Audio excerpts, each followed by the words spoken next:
ஒரு நவீன அண்டவியலாளரும் ஒரு ஆன்மீக ஞானியும் பிரபஞ்சத்தோட மர்மங்கள பத்தி ஒரே இடத்துல உட்கார்ந்து பேசினா என்ன நடக்கும்?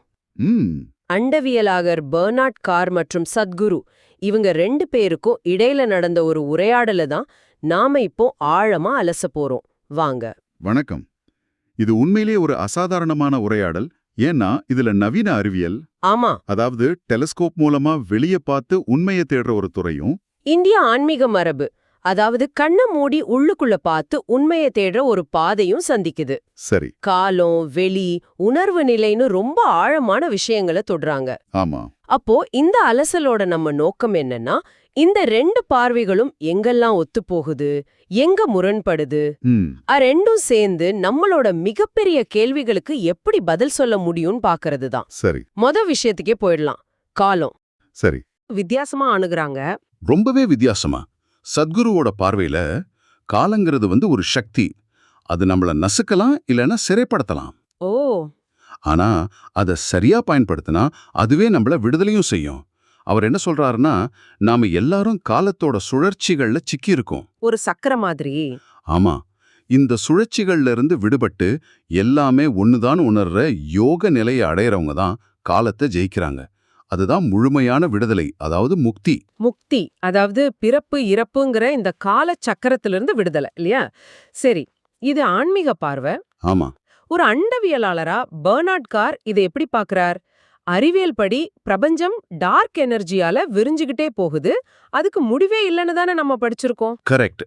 பெரும்பாலான விஞ்ஞானிகள் இன்னைக்கு அதை தான் நம்புறாங்க. ஆனா இங்குதான் ஒரு சுவாரஸ்யமான திருப்பம் வருது. என்னது? பெர்னார்ட் கார் அந்த பொதுவான கருத்திலிருந்து கொஞ்சம் மாறுபடுறார்.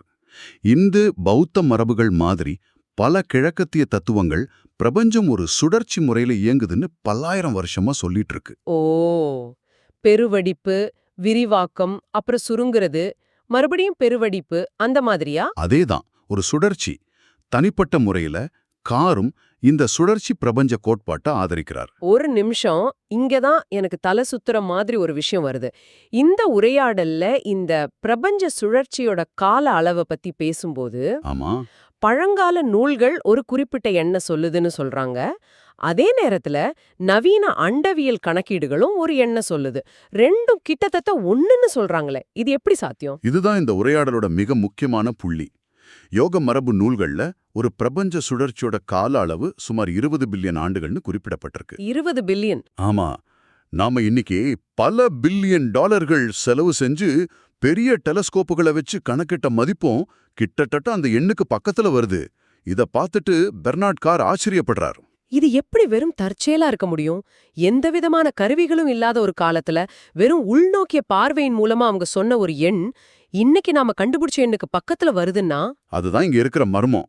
பெர்னார்ட் கார் இத வெளிப்புற அறிவியல், அதாவது அவுட்டர் சயின்ஸ், அப்புறம் உள்நிலை அறிவியல், அதாவது இன்னர் சயின்ஸ், இது ரெண்டுக்கும் இடையான ஒரு அபாரமான இணைப்பு புள்ளின்னு சொல்றார். அதாவது வெளியில கருவிகளை வச்சு தேடினாலும் உள்ளுக்குள்ள உணர்வு நிலையை வச்சு தேடினாலும் ரெண்டு பாதைகளும் ஒரே உண்மையை நோக்கி தான் போகுதுங்கிறதுக்கு இது ஒரு வலுவான அறிகுறி. நிச்சயமா. இந்த ஒரு விஷயமே இந்த ரெண்டு உலகங்களையும் நம்ம தீவிரமா ஒப்பிட்டு பார்க்கணும்னு சொல்லுது. சரி, காலம் ஒரு சுழற்சியில இயங்குதுங்கிற இந்த கருத்து ரொம்ப சுவாரஸ்யமா இருக்கு. அப்படின்னா இந்த சுழற்சி எப்படி தொடங்குச்சு? முதல்ல பிரபஞ்சம் எப்படி உருவாச்சுன்னு சத்குரு ஏதாவது சொல்றாரா? நிச்சயமா. யோக பாரம்பரியத்தோட பார்மையை அவர் விளக்குறார்.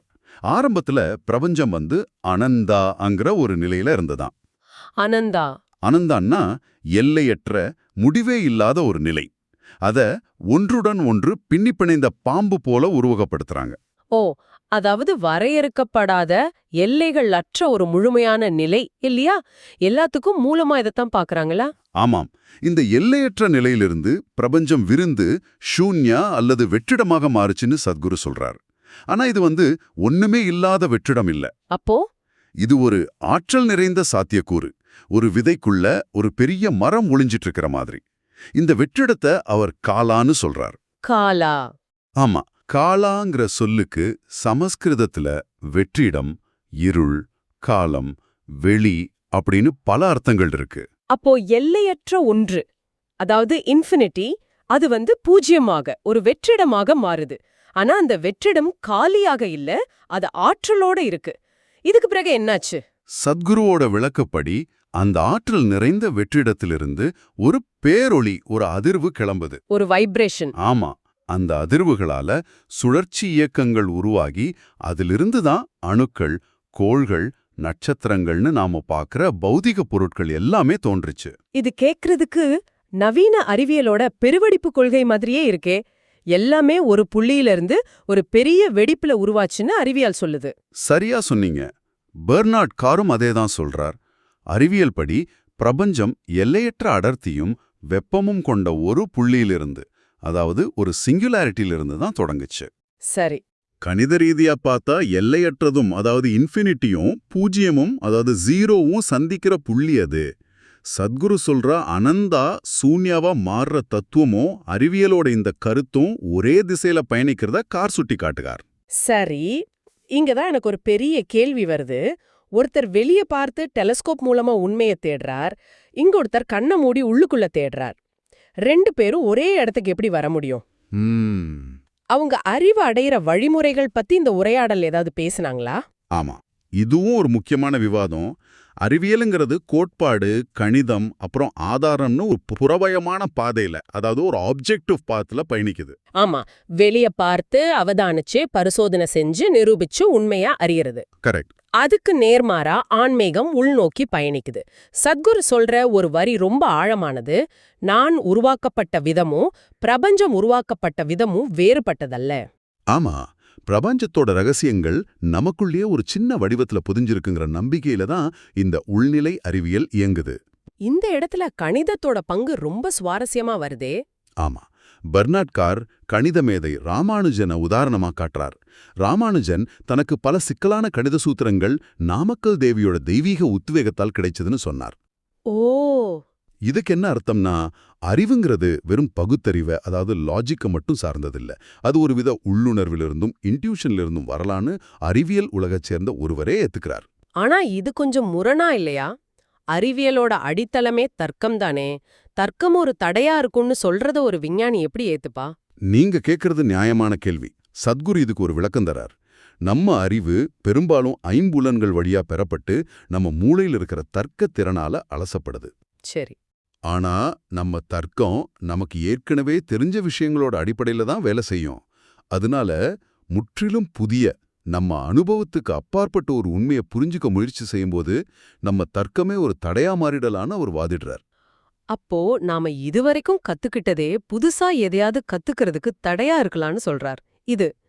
இது நம்மள உணர்வு நிலை, அதாவது கான்ஷியஸ்னஸ் பத்தின விவாதத்துக்கு கூட்டிட்டு போகுது. பெர்னார்ட் கார் இயற்பியல்ல இருக்கிற உயர் பரிமாணங்களை, ஹையர் டைமென்ஷன்ஸ் பத்தி பேசுறார். அதென்ன? நவீன இயற்பியல்ல, குறிப்பா தியரி போன்ற கோட்பாடுகள்ல நம்ம பிரபஞ்சத்துல நீளம், அகலம், உயரம், காலம்னு இந்த 4 பரிமாணங்களை தாண்டி ஆமா, மொத்தம் 11 பரிமாணங்கள் இருக்கலான்னு சொல்லப்படுது. 11? ஆமா, இதை எளிமையா சொல்லணும்னா, நம்ம முப்பரிமாண உலகம் ஒரு பெரிய புத்தகத்தோட ஒரே ஒரு பக்கம் மாதிரி இருக்கலாம். அந்த புத்தகத்துல இன்னும் பல பக்கங்கள், அதாவது பரிமாணங்கள் இருக்கலாம். அனுபவங்கள் எல்லாம் ஒருவேளை இந்த உயர் பரிமாணங்கள்ல நடக்கலாமோன்னு கார் ஒரு சாத்தியத்தை முன்வைக்கிறார். ஆமா, இது அறிவியலோட ஒரு ஊகம். ஆனா சத்குரு உணர்வு நிலைய சம்பூர்ணமா பின்ன கோணத்துல பாக்குறார். நம்ம கால உணர்வு நம்ம உடலோட ரொம்ப இறுக்கமா பிணைக்கப்பட்டிருக்கு. நாம உடல்ங்கிற உணர்வை கடக்கும்போது கால உணர்வும் மறைஞ்சிடும்னு அவர் சொல்றார். உணர்வு நிலை அவர் நினைவற்ற நுண்ணறிவு, அதாவது மெமரிலெஸ் இன்டெலிஜென்ஸ் அப்படின்னு விவரிக்கிறார். நினைவற்ற நுண்ணறிவு அது என்ன? அது ஒரு அழகான உருவகம். பிரபஞ்சம் முழுக்க நிறைஞ்சிருக்கிற ஒரு தூய்மையான எல்லையற்ற நுண்ணறிவு. அத நாம நம்ம கர்ம வினைகள்ங்கிற ஒரு திரவத்தை வச்சு ஒரு சோப்பு குமிழிக்குள்ள காற்றை பிடிக்கிற மாதிரி நம்ம உடலுக்குள்ள பிடிச்சு வச்சிருக்கோம். ஓ, அந்த குமிழியை உடைச்சு அந்த எல்லையற்ற நுண்ணறிவோட மறுபடியும் கலக்கிறது தான் முக்தின்னு அவர் விளக்குறார். வாவ், சோப்பு குமிழி அது ஒரு சக்தி வாய்ந்த உருவகம். நம்ம கர்ம வினைகளால ஒரு சின்ன வட்டத்துக்குள்ள நாமளே நம்மள சிறை வச்சிருக்கோம்னு சொல்ற மாதிரி இருக்கு. சரி, நம்ம மறுபடியும் அந்த பிரபஞ்ச சுழற்சிகளுக்கு வருவோம். சரி. ஏன்னா சத்குரு அங்கே ஒரு குறிப்பிட்ட எண்ண சொல்றாரு. அதுதான் இந்த உரையாடலோட உச்சக்கட்டம்னு நினைக்கிறேன். ஆமா, யோக மரபுல 84 பிரபஞ்ச சுழற்சிகள் இருந்ததா அவர் குறிப்பிடுறார். 84? ஆமா, பெருவெடிப்புங்கிறது ஒரே ஒரு முறை நடந்த நிகழ்வுல, அது உத்திரனின் கர்ஜனை போல மீண்டும் மீண்டும் நிகழ்ந்ததுன்னு சொல்றார். இதுவே அறிவியலோட பொதுவான பார்வைக்கு எதிரானது. 84? ஏன் அந்த குறிப்பிட்ட எண்? இதுல இன்னும் ஆழமான கருத்துகள் இருக்கா? இருக்கு. இந்த 84 சுழற்சிகள்ல 21 சுழற்சிகளோட தடம் அல்லது சுவடு இன்னைக்கும் பிரபஞ்சத்துல இருக்குன்னு அவர் சொல்றார். அப்படியா? மொத்தமா 112 சுழற்சிகள் நடக்கும்துவோ அதுக்கு பிறகு பௌதிக பொருட்கள் இல்லாத முற்றிலும் வேறொரு தன்மையுடைய ஒரு நிரந்தர பிரபஞ்சம் உருவாகும்னு யோக மரபு சொல்லுது. இத கேட்டதும் பெர்னார்ட் கார் எப்படி பிரதிகரித்தார்? ஒரு விஞ்ஞானிக்கு இது வெறும் கதையா தெரியாதா? இல்ல, இங்கதான் கார் அறிவியல்ல இருக்கிற ஆந்த்ரோபிக் கொள்கையோட ஆந்த்ரோபிக் பிரின்சிபிளோட இத ஒப்பிடுறார். இது ரொம்ப முக்கியமான ஒரு இணைப்பு. ஆந்த்ரோபிக் கொள்கை, அத கொஞ்சம் எளிமையா விளக்க முடியுமா? நிச்சயமா. இந்த ஆந்த்ரோபிக் கொள்கையை எளிமையா சொல்லணும்னா ஒரு ரேடியோவை கற்பனை பண்ணிக்கோங்க. அதுல லட்சம் பட்டன்கள் இருக்கு. சரி. அந்த லட்சம் பட்டன்களையும் ஒரு குறிப்பிட்ட இடத்துல மிகச்சரியா திருகி வச்சா மட்டும்தான் பாட்டு கேட்கும். ஒரு பட்டன் கொஞ்சம் மாறினாலும் வெறும் இரைச்சல் தான். நம்ம பிரபஞ்சமும் அந்த மாதிரி தான். ஓ, புவியீர்ப்பு விசை, அணுக்களோட சக்தி மாதிரி பல விதிகள் அந்த லட்சம் பட்டன்கள் மாதிரி மிக துல்லியமா அமைஞ்சிருக்கு. சரி, புரியுது. அதுக்கும் பல பிரபஞ்சங்களுக்கும் என்ன சம்பந்தம்? இந்த கொள்கை என்ன சொல்லுதுன்னா, ஒருவேளை இப்படி லட்ச பிரபஞ்சங்கள் உருவாகி இருக்கலாம். ஒவ்வொன்றுலயும் அந்த பட்டன்ஸ் வேற வேற மாதிரி இருந்திருக்கலாம். நாம தற்செயலா எல்லா பட்டன்களும் சரியா அமைஞ்ச அந்த ஒரே பிரபஞ்சத்துல வாழ்றோம். மீதி பிரபஞ்சங்கள்ல உயிர் உருவாகாம வெறும் இரைச்சலோட இருந்திருக்கலாம். கரெக்ட். ஓ, அப்ப சத்குரு சொல்ற இந்த 84 சுழற்சிகள் அந்த லட்ச ரேடியோக்கள் மாதிரி 84 வெவ்வேறு பிரபஞ்சங்கள், வெவ்வேறு விதிகள், அதுல சிலதுல உயிர் வாழ்றதுக்கான சரியான சூழல் அமைஞ்சிருக்கு, அப்படிதானே? சரியா புரிஞ்சுக்கிட்டீங்க. பல பிரபஞ்சங்கள் அல்லது பல சுழற்சிகள் இருக்கிற யோசனை நம்ம பிரபஞ்சம் ஏன் இவ்ளோ துல்லியமா உயிர் வாழ்றதுக்கு ஏதுவா அமைஞ்சிருக்குங்கிற கேள்விக்கு ஒரு பதிலா இருக்கலாம்னு காரணம் நினைக்கிறாரு. அதனால சத்குருவோட 84 சுழற்சிகள்ங்கிற கருத்து அவருக்கு ஒரு கதையா தெரியல, அது ஆந்த்ரோபிக் கொள்கையோட ஒரு சுவாரஸ்யமான இணைப்பா தெரியுது. ஆமா. ஆக இந்த உரையாடல் முழுக்க ஆன்மீகத்தோட உள்ளுணர்வும் அறிவியலோட தர்க்கமும் ஒண்ணு நிராகரிக்கல, மாறா ஒண்ணு புரிஞ்சுக்க முயற்சி செய்யுது. ஆமா. உரையாடலோட இறுதியில சத்குரு பெர்னார்ட் காருக்கு ஒரு சவால் விடுறார். ஆமா, அது என்ன? அவர் என்ன கேக்குறாருன்னா, யோக மரபு விவரிக்கிற இந்த பிரபஞ்சத்தோட உருவாக்கம், இந்த 84 சுழற்சிகள், இதுக்கெல்லாம் பின்னாடி இருக்கிற தடயங்களுக்கு உங்களால ஒரு கணித அடித்தளத்தை உருவாக்க முடியுமா அப்படின்னு கேக்குறாரு. அவர் என்ன சொல்ல வர்றார்னா, பௌதீக பொருட்களை மட்டும் பார்க்கிற தற்போதைய தொலைநோக்கிகளை தாண்டி இந்த ஆழமான உண்மைகளை பார்க்கக்கூடிய ஒரு புதிய கருவிய, ஒரு கணித தொலைநோக்கிய உங்களால உருவாக்க முடியுமான்னு கேக்குறார். ஆமா. அறிவியலோட புறவயமான தேடலும் ஆன்மீகத்தோட அகவயமான அனுபவமும் இணையும் பொழுதுதான் மனிதகுலத்தால் இதுவரைக்கும் பதில் சொல்ல முடியாத கேள்விகளுக்கான விடைகள் கிடைக்கலாம்ங்கிற ஒரு ஆழமான சிந்தனையை இந்த உரையாடல் நமக்கு விட்டுச் செல்லுது. கணிதமும் மெய்ஞானமும் கைகோர்க்கும் போது பிரபஞ்சத்தோட மாபெரும் ரகசியங்கள் வெளிப்படக்கூடும். நிச்சயமா. இந்த உரையாடல் முடியும் போது நம்ம மனசுல ஒரு பெரிய கேள்வி நிக்குது. பிரபஞ்சத்தோட ஆழமான உண்மைகள் வெளியில நட்சத்திரங்களிலும் குறியிடப்பட்டிருக்கு, அதே சமயம் நமக்குள்ள நம்ம உணர்வு நிலையிலையும் குறியிடப்பட்டிருக்குன்னா, மனிதனோட அடுத்த பெரிய கண்டுபிடிப்பு எங்கிருந்து வரப்போகுது? இன்னும் பெரிய தொலைநோக்கிகளை உருவாக்குறது மூலமாவா, இல்ல இன்னும் ஆழமான தியான நிலைகளை அடையிறது மூலமாவா? இது நீங்க சிந்திக்க வேண்டிய ஒரு கேள்வி.